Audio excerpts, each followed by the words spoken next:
جس ملک میں ناانصافی ہو، جس ملک میں ظلم، جور اور جبر روا رکھا جاتا ہو، وہ ملک کبھی بھی آگے نہیں بڑھ سکتا. وہاں کبھی بھی سکون اور کبھی بھی طمانینت نہیں آ سکتی. وہ ملک کبھی بھی اپنے پاؤں پہ کھڑا نہیں ہو سکتا جہاں انصاف کا دورہ نہ ہو. آج کل کہا جاتا ہے سستا انصاف. اسلام سستے انصاف کی بات بھی نہیں کرتا، اسلام مفت انصاف کی بات کرتا ہے. ہر شخص کی دہلیز تک انصاف پہنچے، اور اسلام نے انصاف کے تقاضوں کو اس انداز سے پورا کیا کہ میرے اور آپ کے آقا و مولا کے دور ہمایوں میں بنو اسود کی ایک خاتون چوری کر لیتی ہے اور اس کے ہاتھ کٹنے کا حکم ہوتا ہے، تو حضرت اسامہ بن زید رضی اللہ تعالی عنہ کے ذریعے سے حضور سے سفارش کی جاتی ہے کہ یہ قبیلہ نیا نیا اسلام لایا ہے، ان کی خاتون کا ہاتھ کٹ گیا تو کہیں یہ اسلام سے ہٹ نہ جائیں، تو کوئی نرمی برت لی جائے. تو حضور بلال حبشی کو ممبر بچھانے کا کہتے ہیں، لوگ جمع ہو جاتے ہیں تو آقا کریم ممبر پہ جلوہ افراز ہوتے ہیں اور فرماتے ہیں تم سے پچھلی امتیں اس لیے ہلاک ہوئیں کہ امیر اور غریب کے لیے الگ الگ انصاف کے تقاضے تھے ان کے ہاں. فرمایا میری شریعت میں ایسا نہیں ہوگا. اور پھر ایک تاریخی جملہ میرے حضور نے ارشاد فرمایا کہ اگر میری بیٹی بھی چوری کرتی میں محمد اس کا بھی ہاتھ کاٹتا.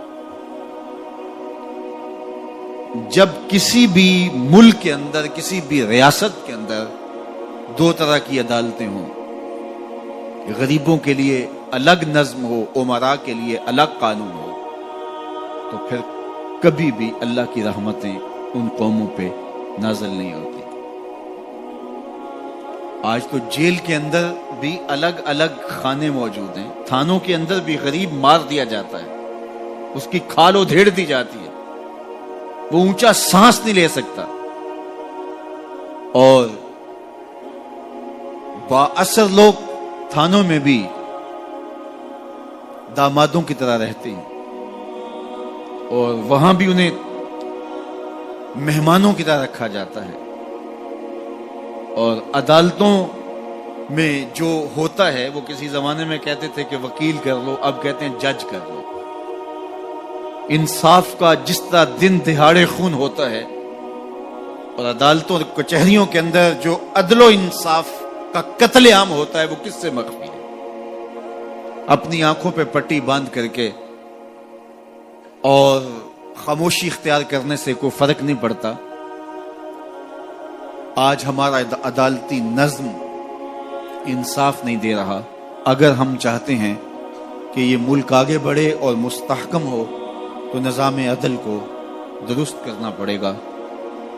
عدالت کے اندر خلیفہ وقت بھی کھڑا ہوتا تھا اور ایک ذمی بھی کھڑا ہوتا تھا، اور اس ذمی کو پتا ہوتا تھا کہ میرے ساتھ ناانصافی نہیں ہوگی، تو معاشرہ پرسکون ہوتا تھا. دور موجود کے اندر کہتے ہیں کہ سب سے بڑا بم جو ہے وہ معیشت ہے. کسی قوم کی اگر معیشت کمزور ہو گئی، اقتصادی حالت پتلی ہو گئی، آج کے گلوبل ورلڈ میں اس کی کوئی عزت اور کوئی توقیر نہیں رہتی. میں کہتا ہوں یہ ضابطہ آج سے نہیں ہے، یہ جاہلی نظم جو موجودہ مہذب دنیا کے اندر یہ جو جاہلی قانون اور ضابطہ ہے، یہ جاہلیت کے زمانے سے لے کے آج تک ہمیشہ کار فرما رہا ہے کہ جس کے پاس 4 ٹگے ہوتے ہیں اس کی بات بھی غور سے سنی جاتی ہے، اور جس کے پاس دولت نہیں ہوتی اس کی سمجھداری پر مشتمل باتوں کو بھی حفوات کہہ کے رد کر دیا جاتا ہے.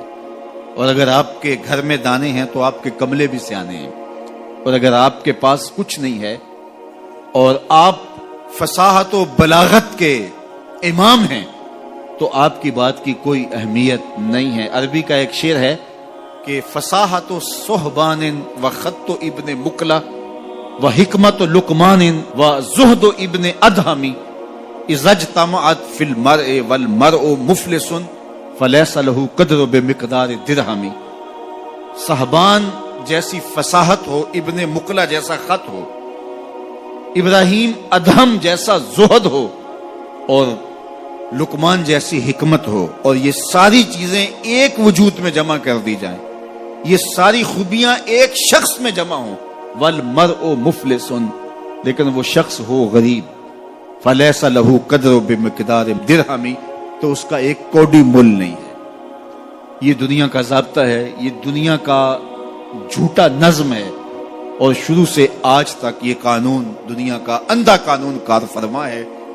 تو اگر آپ کے پاس دولت نہیں ہے، آپ کی معیشت مضبوط نہیں ہے، آپ اقتصادی حالت کمزور رکھتے ہیں، تو پھر نہ آپ کی بات سنی جائے گی اور نہ آپ کی کوئی توقیر ہوگی۔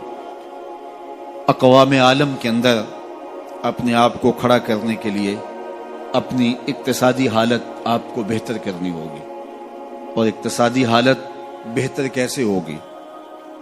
دیانت اور سچائی کے ساتھ اگر آپ بڑھیں گے تو آپ کو رستے نصیب ہوتے چلے جائیں گے، اللہ آپ کی مدد کرے گا، اللہ آپ کی نصرت کرے گا۔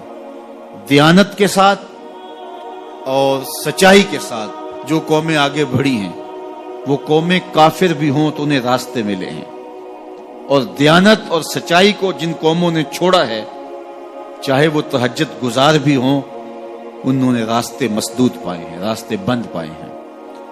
اس لیے یہ اللہ کا ضابطہ ہے، اللہ کا قانون ہے کہ اللہ جل شانہ اپنے طے شدہ اصولوں سے انحراف نہیں کرتا۔ تو اگر ہم چاہتے ہیں کہ ہم آگے بڑھیں تو ہم سب کو دیانت کے ساتھ، سچائی کے ساتھ آگے بڑھنا ہوگا۔ جن قوموں کے اندر خیانت آ جاتی ہے، وہ خیانت کسی بھی رنگ اور کسی بھی روپ میں ہو، وہ قومیں کبھی بھی آگے نہیں بڑھ سکتی، وہ قومیں پیچھے رہ جاتی ہیں۔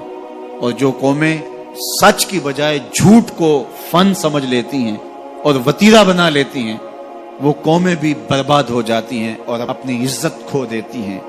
آج دنیا کے اندر اگر ہم نے عزت کو حاصل کرنا ہے تو ہمیں دیانت اور سچ کو تھامنا پڑے گا۔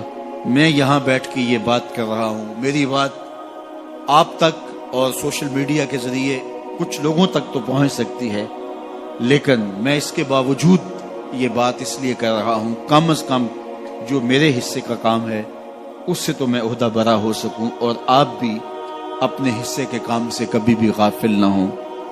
آج ایک مزدور جو 8 گھنٹے کام کرتا ہے، اس کے سر پہ مالک کھڑا نہ ہو تو وہ خیانت کرے، تو اسے سوچنا چاہیے کہ اس نے اللہ کو جواب دینا ہے، اور اس کی کمائی میں کبھی بھی برکت نہیں ہو سکتی۔